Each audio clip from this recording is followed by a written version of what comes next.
Hi, and welcome to the Ballyhoobridge podcast, where we are your bridge out of chaos. I'm your host, Heather, and I've discovered the thing I enjoy most in life is helping people get unstuck. What do I mean unstuck? Well, are you stuck in your own chaos? Are you either struggling to quiet the noise and figure out your next move, or you know what to do, but you have no idea how to actually do it? Whether it's trying to understand all your spiritual desires or trying to grow a solo business. And now you're asking why I'm talking about both, right? Well, because it's been my experience that spiritual growth and solo business often go hand in hand. And that with the desire to grow, in comes the chaos. No matter where you are in that journey, you often just need someone to take you by the hand and help you bridge the gaps to your next goal, your next success. You need help to quiet the madness and understand your options. So we're going to talk about spiritual things and sometimes business things and probably a few other things too as we move through the chaos and cross the bridges. I hope you'll come along with me. Welcome, Tammy. Thanks for joining us today. Thanks for having me, Heather. So I know we've talked about having this conversation a lot of times, and I don't think either one of us really knows what we're fully going to talk about. But one of the things that's always struck me about you since I met you was, you're a Jesus girl and you talk about that all the time and you're very proud of it, which I love and I think is really cool and a neat thing about you. But you seem to have kind of, I don't want to say issues with the church, challenges with the church. And I kind of have found myself in that place as well. Do you feel like elaborating on maybe how did you get to the place of being a Jesus girl, but yet church is a question? Well, honestly, I got to be a Jesus girl on my own. I wasn't raised with a family who did church. And somehow, I don't even know how, because trauma survivor, I don't have a lot of memories from my youth, but I just know I started going to church regularly as a small child, like 6, small child. I don't know how I got myself back and forth to church, sometimes twice a day on Sundays, but I did. And so I think that I just always had a relationship with God, even though I didn't know how to define it that way. And it just continued. But it just got complicated because, well, in all honesty, I got kicked out of 2 churches. So there's that. Oh, Yeah. So apparently I'm a bit of a rebel when it comes to playing by the rules. I wouldn't say that at all about myself normally. Like I am a center of the box kind of girl. Like I want to have rules and I want to know them so that I can follow them well. But when it comes to church, I apparently don't feel the same. I had no idea that rule follower Tammy was a rebel. I didn't either until you get kicked out of the first church and then you get kicked out of the second church. So really, I think for me, that kind of beginning of the beginning of getting kicked out, it kind of made me start to question things. So how does one get kicked out of a church? Well, church politics are a thing, right? They're Yeah. so a thing, and we like to pretend that they're not, but they are. And I had taken a class that was led by that particular church's secretary. It was on a book she was very passionate about. But in that season of my life, I could have read it differently now. But in that season of my life, I thought the book was garbage. I felt like it glorified adultery. And like at that point, I was a Jesus girl who didn't curse. Now I'm definitely a Jesus girl who curses, but I love Jesus. And sometimes I say bad words. It's the same thing. But back then I wasn't. I didn't say bad words unless I was really, really angry. And then if I said them, you should probably run because it's going to go bad for you. Just say it. But so I had taken this class with her. And like, I'm one of those people that like, if I sign up for a class, I'm going to see it all the way to the end, even if I stopped reading the book. I even threw it in the garbage. Like I didn't even donate it to the library. That's how much of a hot garbage mess I thought it was. So, and I was like, you're just going to show up every week at class and you're going to be physically present. You're going to be part of this group that you've committed to, and you're not going to say anything because raised in the South, if you can't say something nice, don't say something at all. And so Exactly. every time I'd go, I'd just be like, please, baby Jesus, don't let them ask me what I think about this book. Please don't let them ask me. Well, sadly for her, she asked me. And I'm sure it probably felt like a water cannon coming at her face because I was like, oh, let me tell you. So after that, I started my own group because apparently I can't play nice with others. So I'll just start my own group with people that don't want to participate in that kind of learning. And my group kept growing and growing and growing. And like we were doing study after study after study. And then suddenly it became a problem where we were breaking rules that we didn't know existed. The church secretary had to be notified of all kinds of things. She had to approve that, like the books we read had to be approved of. And I was like, funny. This is like the 15th book we've studied. But today's the day you decide that we can't have our group. So I just moved my group to Panera. I just thought, we'll just Wow. move our group to Panera. And it just became a thing. And then I was like, okay, that's it. Like I had a conversation with a pastor. I was like, this, and he basically was like, we wish you well. Oh my gosh. I mean, were any of the books that controversial? I mean, what kind Oh of books are no, we they talking were about? all Christian books. They were like Priscilla Shire, Beth Moore. Like we're talking like super Jesus-y, hard-hitting books. Now, the church secretary's book was Anne Lamont's Traveling Mercies. And I get a lot of people are big Anne Lamont fans. Okay, you can be. And in that season, when I was going through a messy divorce because of adultery, I didn't want to read about something I felt that was glorifying it. So again, I own that I was a little probably sensitive to it. So then I went to another church where I started a small group, and they decided after, I mean, we'd been together at least a year, meeting every single week, having these great conversations. And like, you know me, you know that like I like to pour into people. I like to be a part of their life. I want to check, like I follow up with people. If you tell me something big's happening, I put it on my calendar. So it sends me an alert. Hey, check on Heather this day. Like that's just who I am. So I did that with this group because that's just how I operate in relationships. And again, going through the same messy divorce and also a messy family situation where basically I was kicked out of my family. Well, my mother happened to go to this church as well.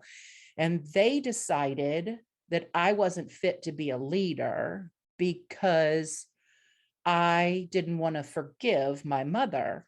And I was like, who says that? Like, they said they don't want a relationship with me. Like, that's not on me. Like, I can't make someone be in a relationship with me. And they're like, and also, you don't talk about yourself ever. And I was like, have you ever asked me a question that I did not answer?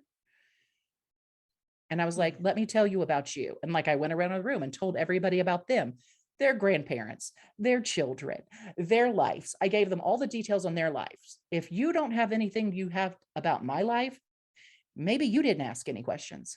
Maybe you didn't show interest. And so they kicked me out and said I wasn't fit to be a leader. So that's kind of, I think, what started the deconstruction process of my faith. Oh my gosh. Well, and of course it would. I mean, what a toxic situation for someone to say, to play favorites. Oh, this person's fine and they can do whatever they want. But Tammy, you know, just because it's different is not allowed. Yeah. Yeah. And I will say that particular church was very complementarian. So it was very much the men are the head, the women fall under, which has always been a problem for me. I thought for a while that that's what I wanted because I misinterpreted the Bible. I thought like that was what I was supposed to want. It's certainly nothing that I've ever been like, you know what I want to be do? Controlled by a man today. That sounds like fun. Like that it wasn't a thing, wasn't a thing I had. So yeah, I think that really is when the wheels kind of started to come off, or maybe it was just that the paint started to show its chips. So it's not so much, I think you and I are maybe in pretty similar places in that it's not about the religion. It's not about God. It's not about the relationship with God and the belief in him and all of those things, even belief in a lot of the things that you've taught in church. But there's something about church that I'm I know I am struggling with a lot. I'm struggling to walk in those doors sometimes. And I mean, I mean, man is fallible. It's going to happen. People make Sure. mistakes. People have their own agendas. And those are the people running the church, and it's going to happen. And I think for me, I'm struggling of why can't I get past that? Why am I struggling so hard to get past the fact that, well, I mean, of course things are going to go wrong, just like they go wrong at work. They're going to go wrong at church. But I think I had held a church to a higher standard, maybe. Yeah, same. And that's probably not fair. But what do we do now? Probably not fair, but I think honest and real, because I think in a lot of ways we should be able to hold them to a higher standard, because they should be following a moral code, so to speak, of something that's more than current society offers and cultural norms are, in my opinion, at least. They should be, I mean, they should be acting better, right? I would hope they would. And I mean, sometimes I then look at them and I would think, if this is how they treat people here, how do they treat people at their office or in their home? Right.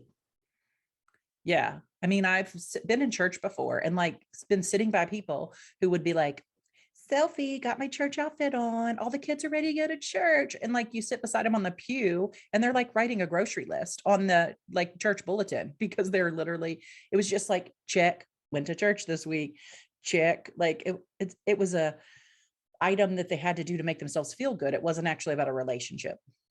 Right. And I think, and look, I'm not picking on anybody here. I was raised Methodist. My husband was raised Catholic, and he started having issues as he got older with the church because I don't know, it just feels like there's hypocrisies that are going on. Mm-hmm. And again, whether they're valid or not, or whether they're just something that it's because of your own issue that you're projecting is, a different conversation, I guess. But he started having some issues too. And so it became very difficult for us to move forward after some events that happened with us, where, I'm like you, I could look on it with different eyes now. Mm-hmm. And I have always, even then, admitted the role I played in what happened, because I did play a role. I did not handle myself the way I should have. But we absolutely sort of felt thrown away by a Mm-hmm. church, and we've struggled to find our place. We feel like everywhere we go, we're butts in a pew. And then, I'm in a predominantly Catholic area now, and I can't tell you how many of them are, they're out drinking and carousing and rabble rousing. And but you know what, they go to mass, and they go, what is it, confession. Confession. And I'm good now. you know I went and confessed my sins, so now I'm gonna go commit them again. And it's just, but they are fine with that. Like Mm-hmm. they are good, and they believe in God. They're God-fearing people, and they will, defend their religion, their church, their God, till their dying breath. They will, and they are great with that relationship and great with what's going on in their lives. And I'm almost a little bit envious of it, that I'm like, why can't I find that blind faith that I had before when I was younger, that now as an adult, I guess I just see things differently, and it's hard for me to let go of all of that Well, I and be think that's some. called critical thinking skills, right? Like when you're a child, you do what your parents say, and they say this is their religion. So you're like, well, this is my religion too. So, and I think when you get an adult and you start to see those cracks in the surface, you're like, wait a minute, 1+1 does not equal 2 here. Right. And I think you and I have talked about the fact that I struggle now with, oh, well, I watched a show about the Bible, which I may or may not should have watched that. But of course, they talked about all the things with the Bible and the issues and the missing books and all the things. And it really left me in a place of, so this is the book you've used to teach me all my life. This is the book you refer me back to. This is the gospel. that we follow, but yet there are holes being poked in it all the time. And so I've been left frequently with, but what do I do with all of that now? And how do I reconcile those feelings with what I was raised with, and the conditioning?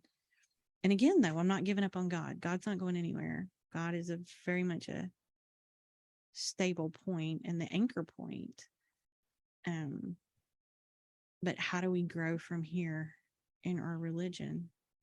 Well, I think the first thing to remember is that God's big enough to handle our questioning and he welcomes it. I think that that's important. I don't think that we're always given that permission when we're practicing our parents' faith, right? We're not given that permission. Don't question the establishment, right? But the Yes. reality is we can question. And I think once we also realize, when you do start doing your homework and doing some research, and you realize, like, the Bible that we read here in America, especially today, is not the Bible that was actually written. Like, this Bible was, I mean, it started with King James. He's like, wait a minute, I need people to fall in line. So I'm going to need you to change the text to do this.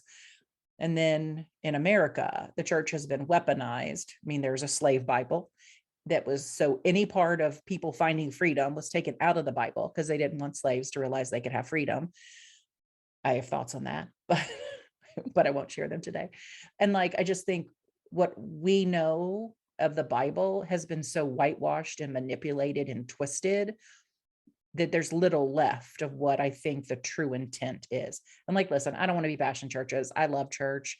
I love people going to church. I have so many friends who are like Jesus girls too, like got the bumper stickers and the t-shirts, got it all. Like, I don't want to bash that.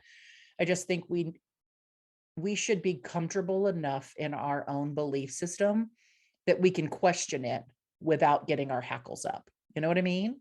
And I think if you're someone's questioning something that you say you believe in and you kind of like lose your mind about it, there's a bigger problem there, because what we believe in should hold water under questioning. I agree. If someone pokes holes in it and it starts leaking like a sieve, then maybe Big we need to be problem. looking at it too. Yeah. And I agree. I'm not here to bash a church, to bash anyone's religion or anyone's belief. That is not, I completely agree that no, you do you. And if that's what makes you happy, and if that's where you fit and you found your home and your love, I am so happy for you that you that you have that, because I know the importance of that, and Mm-hmm. I've had that in my life too. So I mean, I absolutely do not bash any of that. I think I'm a little jealous of it sometimes, that people kind of are able to do that and look past some of the things that have bothered me. But so how do you find that you're moving your faith forward or your religion forward if you don't have that component of a church where you're in the church? I know a lot of us did online church Mm-hmm. because of COVID and things like that. But how do you move that forward? I mean, what are you doing to stay a Jesus girl? Yeah, I think for me, I'll be honest, like, I miss being part of a church family. I miss that companionship, that camaraderie, those relationships. I miss that, like, if your car breaks down and you need a ride, you can just be like, ring, ring, someone come grab me real quick. I miss that. So I don't want to pretend like that's not real for me. But personally, I just think for me, my faith became less about a religious order and more about a relationship with Jesus. So, and I think that was in part because there were so many things that I would hear that were preached from the pulpit that were about being against things, what they were against. I'm against this, and this is wrong, and this is wrong, and this is wrong. Like, all these things, like, I mean, we could talk about all of it. There's so many different things that, a lot of churches consider wrong. And for me, I'm like, what are you for? Like, it just felt like you were against everything. What are you for? And like, I just don't want to be a part of something that's so against the entire world in so many ways. And so I just was like, you know what? I just made a choice. Like, to me, the gospel is simple. Love Jesus, love others. And if I can just work on that, then the world can just burn around me. or whatever's going to happen. And is like, I heard Joyce Meyer say once, like, if I don't believe and I get it wrong and there's a heaven and a hell, there's a punishment there. But if I do believe and there's a heaven and a hell, okay, if I was wrong and I still lived a good life, I lived a good life as a good person. Like, it's either way to live a life where you lead with love. That's just a better way to live. And for me, that is Jesus. Same on all counts. And I know my husband and I were talking about this the other day, that, I have theories about the Tower of, is it Babel or Babel? I never know how you're Babel. supposed to say it. And the different languages and all that happened. And my theory is that when that all happened, that we're all probably worshiping the same God. A lot of these religions are worshiping the same God, but when the languages changed and they all went on their own way, those stories progressed differently.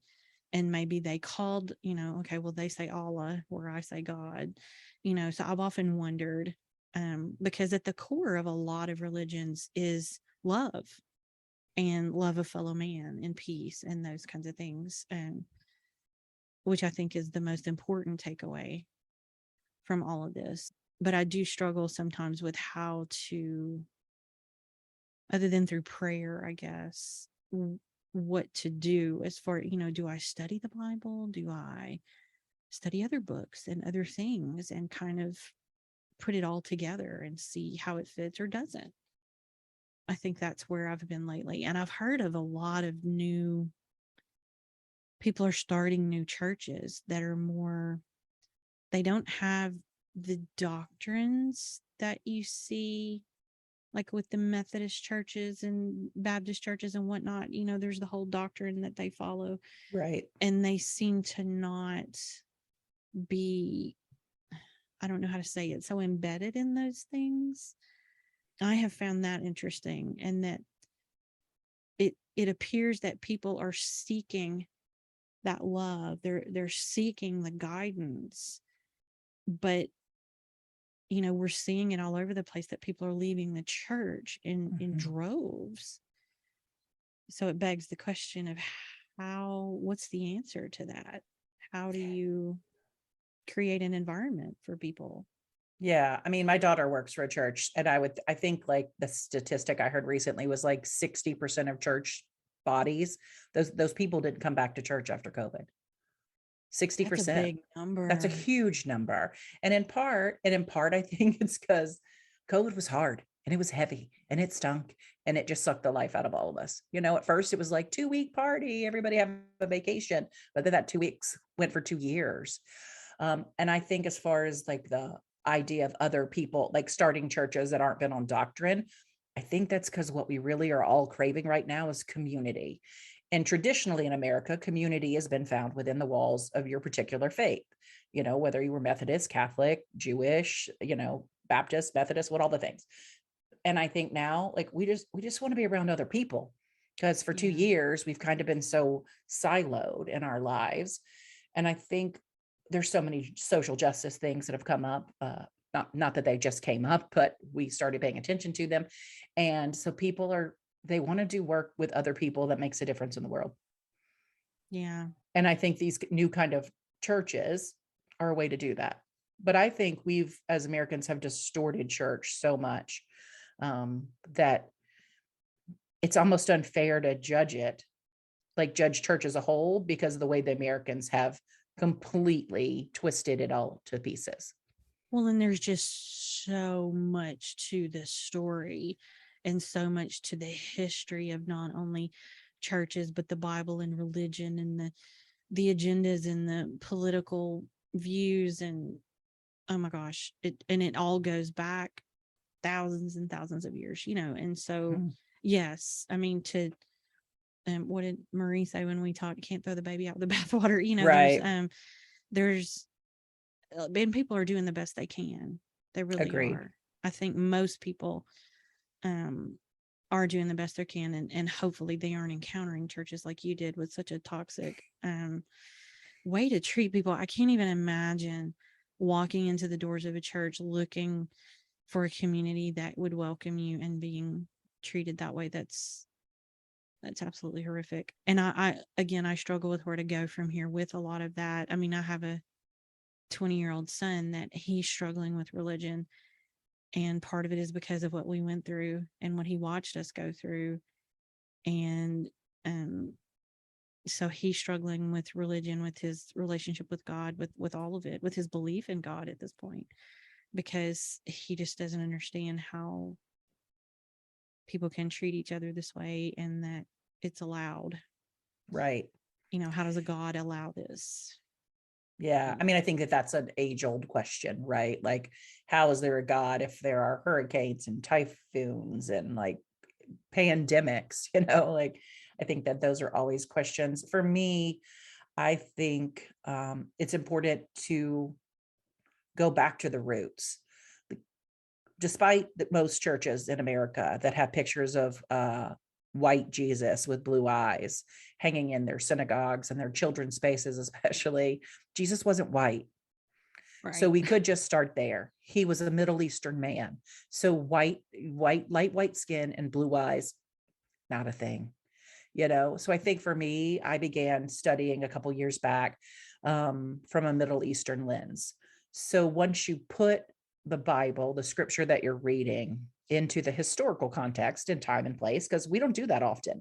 Like we read it and we think, well, that seems crazy that you do that in 2022, but it wasn't written then, and it was a different culture. And yes, women were treated differently. And there's so much complexity that we don't understand now because we didn't live when it was written. And also, like, when you understand the political situations that were going on in that time, where it was located geographically. Like, that's so much of the stories of Jesus in the Bible that we don't get, because when we read them from our perception of what that looks like.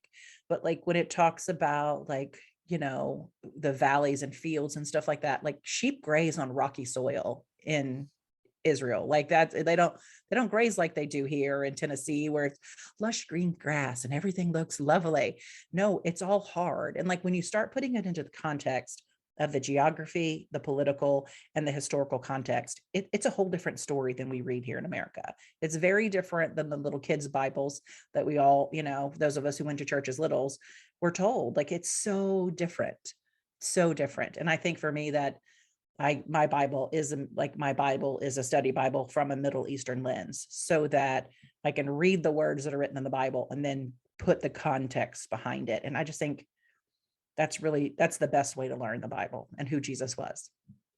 I like that. And, I think I had unconsciously been doing that too, because the more I heard and the more, I'm telling you, that show was amazing. But some of the things that they talked about, and I guess I had never thought about it that way, or I knew Jesus wasn't a white man. Come on. But, of course, I just listened to what I was told and I followed the rules like I'm a rule follower. But yeah, when I started backing up and putting things in a different perspective and going, but there's no way that 100 years later, after the events, okay, well, who actually wrote that book and who actually did this?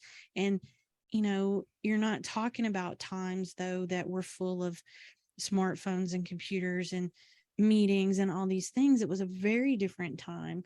So yeah, 40 years later, they may have remembered an event just like it was yesterday because they didn't have the same distractions. And so, yeah, I think I may have done some of that as well, just trying to think about it differently and put it in a different perspective that, besides just listening to everything that I've been told all my life.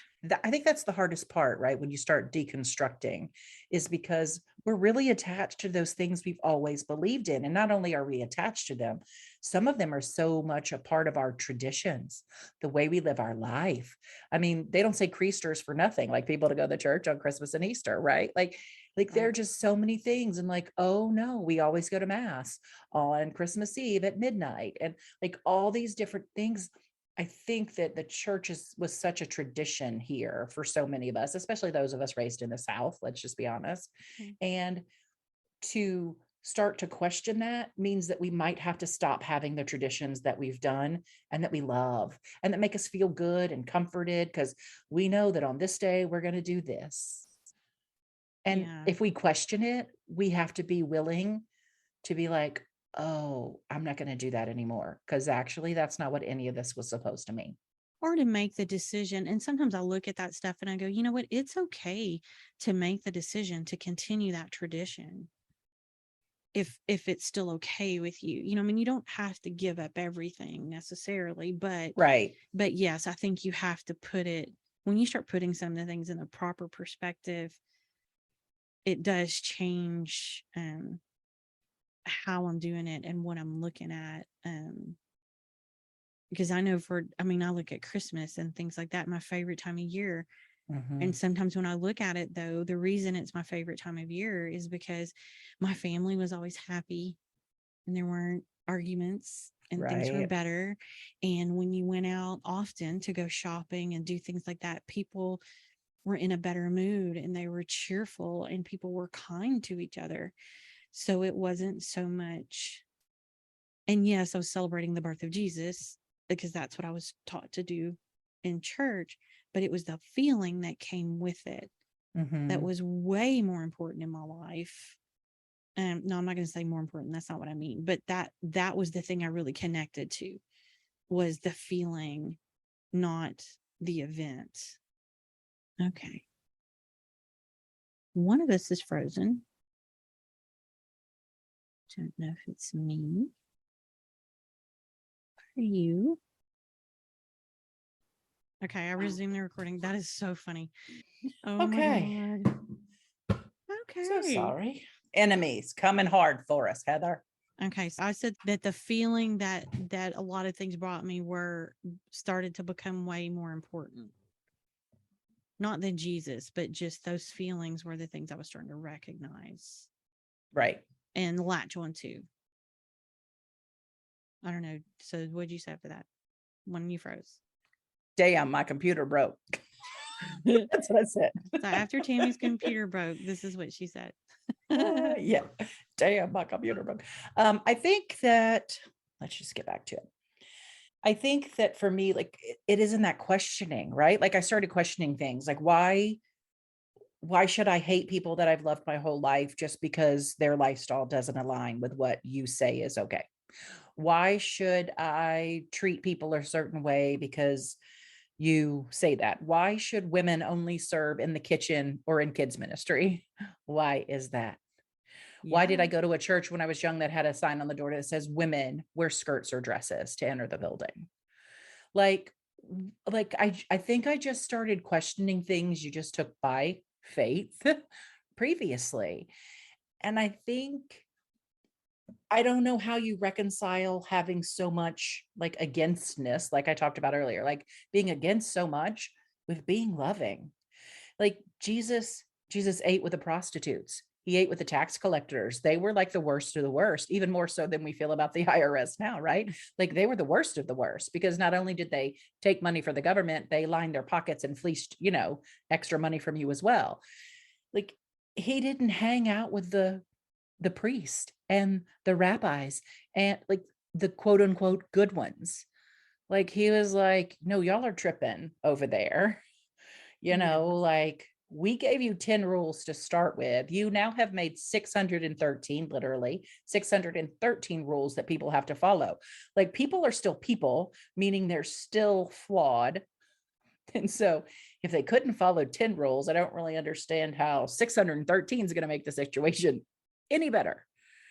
And it Right. just felt like for me, the message of Jesus is love. And that just kept getting lost in all the against us. And I do think that the political patriotism, nationalism, that whole thing here really made a muck of the churches here. I hate politics, so I don't want to get into it, but like I just feel like people were weaponizing the Bible to serve their political needs, and I don't think there's anything cool with that Yes. because And I think, Jesus didn't care. Jesus doesn't yeah. care if you're red, purple, blue, independent. He doesn't care. Yeah. And I think that's happened. I think a lot of the politicizing of it has happened for so many eons Mhm. that it's almost a lot of people find that acceptable, Yeah. and I just don't. So what do you think the conclusion to when you start to deconstruct your challenges that you have with churches, what's our conclusion? What's our step moving forward? What are we going to do? I think, and I've said this phrase to you many times before, it's pour grace on the table. Like we're all human beings, messed up people living in this crazy broken world, just trying to figure it out. So for me, that's the first step. And that means to pour grace on the table with people that don't want to be my friend anymore because I don't want to fall in line with their way of thinking. That means pouring grace on the table for myself when I think I'm sure of what I believe. And then I learn something new and I have to question it. And I'm like, dang it, I thought I got it right. And I just think it means just keep loving people, even when they're jerks, even when they don't necessarily believe what you believe or act like you act. Just try to love people well and let Jesus sort it out. Yeah, I think that's a really good way to go. It's a nice path to follow. I'm finding myself doing more research and just kind Mm-hmm. of I'm just learning, and I think as much as I get confused about it and it'll frustrate me sometimes because there's answers that I know are out there and I'm struggling to find them. But when I relax and take a breath and remind myself to, like you said, give some grace and to just let God guide me to where I need to be. And He always does. He always puts the answer that I need in front of me at the time that I need it. Yeah. I think that it's about building a relationship, just like you would if you had a spouse or a child or a best friend, or like it's a relationship. It's work. It's continuing to show up and spend time together and study and be with him. And that means that means different things for different people. Could be morning quiet time, as we like to call it in our bumper sticker culture. It could be I have a prayer journal that I use every day. Like whatever it is for you. Some people it's meditation. Like just to be quiet and let God speak to you. I think that's the thing. We demand things all the time, but we don't ever stop to listen. So stopping Right. is a big game changer, I think, too. Right. Live in that place of gratefulness and Mm-hmm. peace. Yeah. Yeah. It's a very important place to be. Sometimes a very difficult place to be with not just our busy lives, but all the crap that's going on in the world. I mean, So we live in a very noisy world today. we do. We I do. mean, we walk around with a computer attached to our hand 24/7. Yeah. My head is It's very aware noisy, of that noise most of the time. right? Yeah, and um, here's the thing. I know I add my own noise to it too. So I mean, I can't be like, "Oh, you're too noisy, world," because I'm there making the noise myself. like we both said before, I think, well, I know I said it that most everything I do, I definitely am a participant and have to take, okay, you did it, take responsibility for the part that you played. Yeah. I hope that you and I both can find a place where we're so solid in what we do believe, and that we can also find a community, a church body that we can be a part of and participate in that. I'm not a person who needs everybody to think like I do and to act like I do, but that doesn't seem to be very common, I found. So I just like to find a home where I can be me and you can be you, and we can just still be loving people trying to make the world a better place. I agree. I hope we both find that. We both deserve that. For sure. And hello, we're fun. We bring a lot of fun to the table. So these people should want us to be there. I know it's their loss It's totally their loss. I mean, we are Wonder Women after all. after all. So, is there anything that you didn't get to say that you want to add to our little conversation? No, just that I hope people will just try to this week as they listen to this and go forward, just try to be a little nicer and kinder and more loving to people. It just will make the world a better place, regardless of what you believe. Well said. Amen. And before we go, why don't you share with people about Tammy and who you are and your business that you have going on. Oh, well, shucks. Well, first of all, I'm a Wonder Woman, first and foremost. So Heather and I are part of another group of ladies that are just awesome. I am a life coach and strategist, and I'm an RS coach and strategist. And I also have a podcast called Coming Out Gold. So we are podcasting sisters. Yeah, we are. Well, thanks so much for coming today. I really, really appreciate it. I'm going to put your information for your podcast and your coaching business. We'll put that in the show notes for anybody that wants to find you. And to everybody listening, we'll see you next time. Thanks so much for joining us today. We really hope you enjoyed today's episode and that it was helpful to you in some way. Make sure to like and rate and do all those fun things for our podcast. We really do appreciate it. And of course, check out the show notes for links and any other important information. Also, be sure to follow us on Facebook and Instagram at ballyhoobridge. If you're looking for guidance in your journey, head over to ballyhoobridge.com. There you can do things like choose a time for a free 30-minute clarity call with me. And you can find out what Ballyhoo Bridge means, in case you were wondering. In the meantime, don't forget to take care of yourself. Until next time.